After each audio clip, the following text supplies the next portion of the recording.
Today on the Wild Dog Arcade, our Godzilla gets green with envy.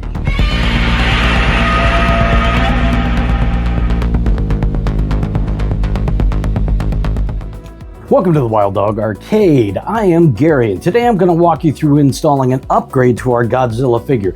So I had already updated this one from the Stern plastics. This is a pro machine, so all it had was a plastic, and I upgraded it to this figure. It looks really nice, but it's kind of dark. It doesn't quite match the Godzilla art on the machine. So Mojo Mods came out with a interactive Godzilla mod. So this one here is green. It's going to have some interactive lighting on the back spines, and we're going to walk you through this install, so follow along. All right, the first thing I did was I actually pulled the glass, shut the game off, and unplugged it. Next, I slid the playfield out into the service position and then propped the back of the playfield up. You can see the little clamp and microfiber cloth. I've got one on each side. That brings up the Godzilla up to a more reachable position. It's not down inside the cabinet. So this top side will be really easy to work on this way. All right, first thing you're going to want to do, at least for us, is I need to remove the Godzilla that we put on there. He's only held on by one screw and a zip tie, so I'm going to remove those right now.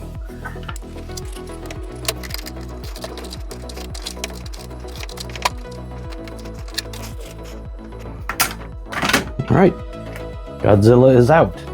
So this last one, you don't have to take all the way off. It's actually got a slot, so just pull them off the two studs and slide it out. All right, now we're going to move on to the 1/4 inch screw, so pull that completely out.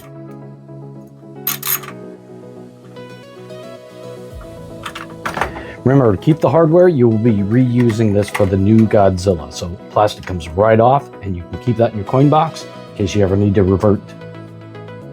All right, the new Godzilla is going to go right in place of where that piece of plastic you just removed is. So there is going to be a wire that you're going to have to route, and it goes under this plastic. So this plastic you can flex up enough to get it out of the way. There is a hole right in the back where you're going to feed the wire out the bottom of the playfield.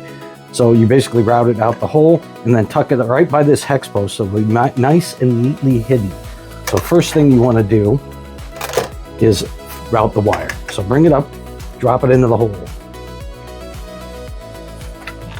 You reach under it to take care of that. Now then move the wire into this little gap right there. And then as you put the Godzilla down, you pull the wire down inside and get it to go. And this will drop right onto the same existing stud locations on there.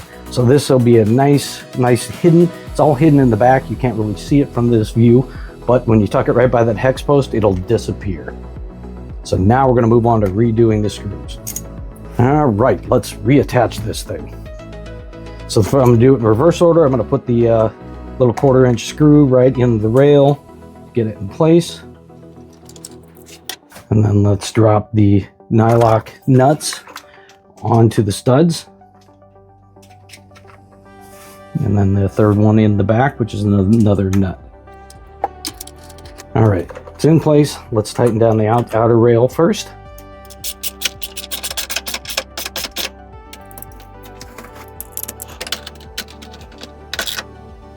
Now you don't need to be too tight. It's just plastics, just strong enough not to move around. You don't want to crack anything. So, boom, Godzilla is in there. So now we're going to put the playfield down, lift it in the service position, and do all the wiring underneath. All right, so you've seen me put the Godzilla on. That came with the mount already attached to it. I did get the extended package, which contains a number of things. One, it's going to have the premium and LE airball plastic, so it's a little bit different if you have an LE or premium game. You can see that there in the upper right. It also has a wiring harness. You can see this is going to tie into the existing game. And then it's got a Lolly AGZ board mount and then the Lolly board. So this is going to give the interaction with the game and will make it really integrate into the game nicely. So the next step is you want to take the board and you want to put it on the mount. You can see that there are two bosses here that will stick right through this board. It can go only on one way. And this is where you're going to want to take the little 2 screws that are included in the kit and screw it onto this board.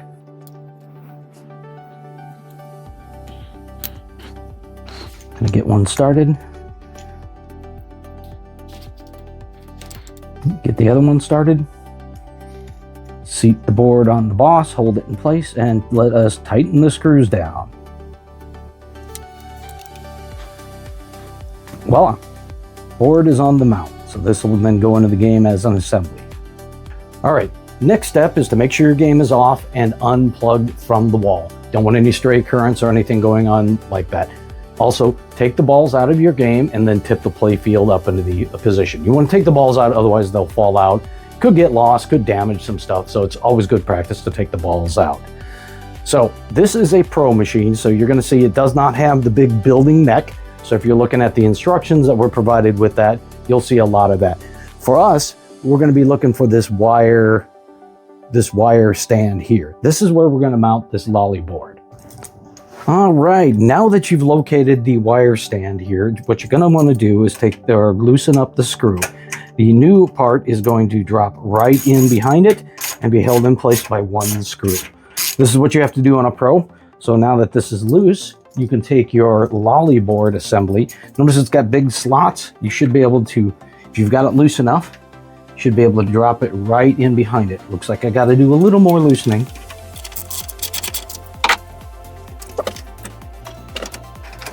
And drop it all the way in. So you'll see now that it's there. You can kind of tilt it a little bit. Notice it's right by the guide rail, so you probably want to tip it inboard a little bit so that the wires aren't in the way of doing that. Now just tighten it back down.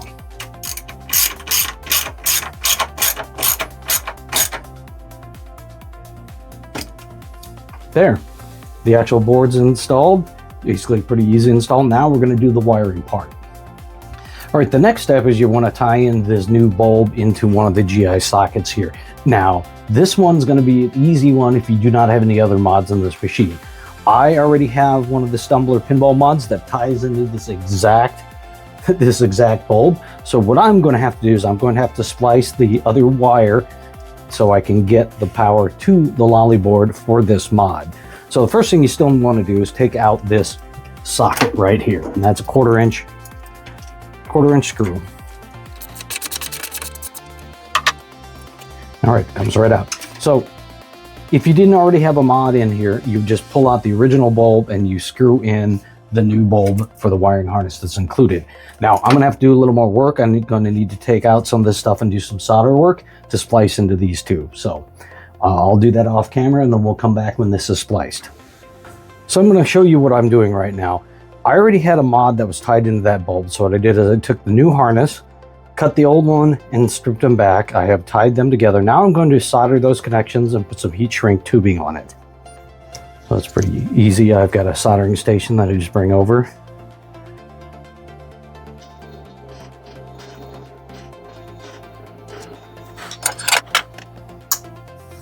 All right, let that cool for a second. And then I'm going to slide the heat shrink tubing and then shrink them on there. So I usually just do this with a lighter.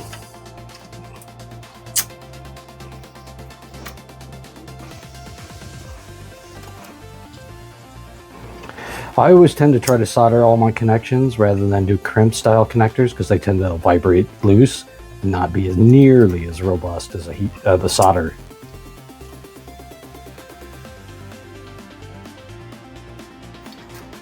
All right, so heat shrinking in place. So next thing I'm going to do is I'm going to put the bulb back into the socket, tighten it back down, and then hook up the wire to the actual mod or to the board.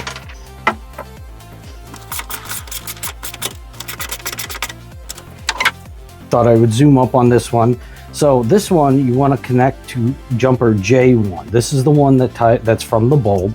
And that in this case will be this very top connector. That is J1 on the board. So make sure you look at the board and read that. So now we've got the wires. What I'm going to do now is zip tie them into place so that they are out of the way, and then we'll move on to the second bit of wiring. So the next part of this next piece of wiring is a little bit tricky. What you want to do is underneath the magnet, you'll see this switch. This switch is for the Newton ball. In there, connected to it, are a white and yellow and black and white wire. You might need to cut some zip ties to expose those so you can get at them, because what we're going to do is we're going to be installing this clamp. So Also, keep in mind that the wiring harness itself, let's get a better view of that. So the wiring harness itself actually has this on it. So you'll see this is the orientation. So the clear side to you, and you can see the yellow and white and the black and white go in order. So pay attention to this. This is important. So now what you do is pop open the clear one. This is going to literally just clamp around and splice into that. So guide the wires. It's going to be a little finicky, so have some patience. So guide the wires into the grooves. The whole goal with this thing is to actually cut through the insulation, and basically it splices into the wire, taps into the circuit, into the signal. So again, I'm going to get this pliers, get them in the right spot, grab my pliers, and use that to actually do this.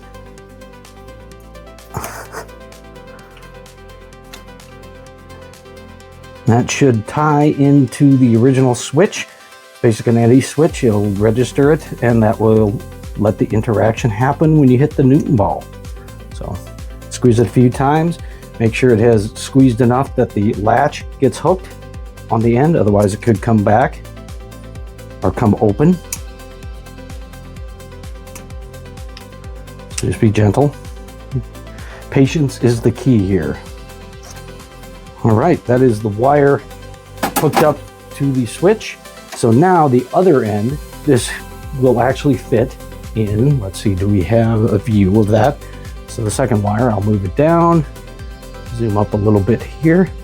So on the original lolly board, get the camera right, you'll see there were two white connections. We connected the other one to J1 here, and this other one goes in the bottom. So it basically plugs in just the same as the other one. Plugs right into the connector, boom. And now just do yourself a favor and zip tie everything up out of the way so it doesn't get caught in the guide on the playfield. All right, zip tie on, cut off the excess, and we're actually done with the wiring underneath. That's the wiring. So now we should be able to turn the game on and check the mod. Okay, so now that you got the connectors in J1 and J2, one last thing you need to do is you actually need to hook up Godzilla to it. So there's this other lead, so LED strip, and it says J3. J3 is actually on the very bottom. You can kind of see it in here, so you're going to want to plug that in. And it only goes in one way. A little harder to get to this one. Boom, snapped in place. So all right, so now you've got J1, J2, and J3 hooked up. So now zip tie up everything out of the way, and that way it'll keep it out of the rail system. We got all the wiring hooked up to the boards. We got everything routed, closed back up, balls in the game, powered, plugged back in. I'm booting the game right now, so we should be able to test the functionality of our Godzilla mod. All right, Godzilla is on, he is lit, so we'll get some good close-ups. So you can see the spikes are all glowing. So yeah, this is Godzilla, the Atomic Godzilla mod. So let's turn the game on, let's play some and see how everything works. All right, so you can see Godzilla he's on. His spikes are actually lit. You can kind of see them right here. So there are two parts of this mod. One is the GI where they're just lit. The second one is when you actually hit the capture ball magnet. Now they pulse. So you get this cool interaction with the game. Shoot the whamps. But yeah, cool, isn't it? And they pulse when you hit that switch. It's pretty awesome looking, isn't it? All right, that's it. That completes the installation of our Mojo Mods Atomic Godzilla. He's got nice interaction with the game, and he's got the same look that the rest of the artwork does. So he's green, he shows up better. I like the old mod, but I love this one. Thanks for watching this video. If you enjoyed it, please give us a like and also subscribe to the channel and click that notification bell. You'll be notified when new videos go up and when we go live playing pinball. We play live pinball on Twitch and on YouTube on Wednesday nights and Sunday nights. So definitely join in. You can ask us questions about the game, talk to us about everything general in pinball. Hope to see you then.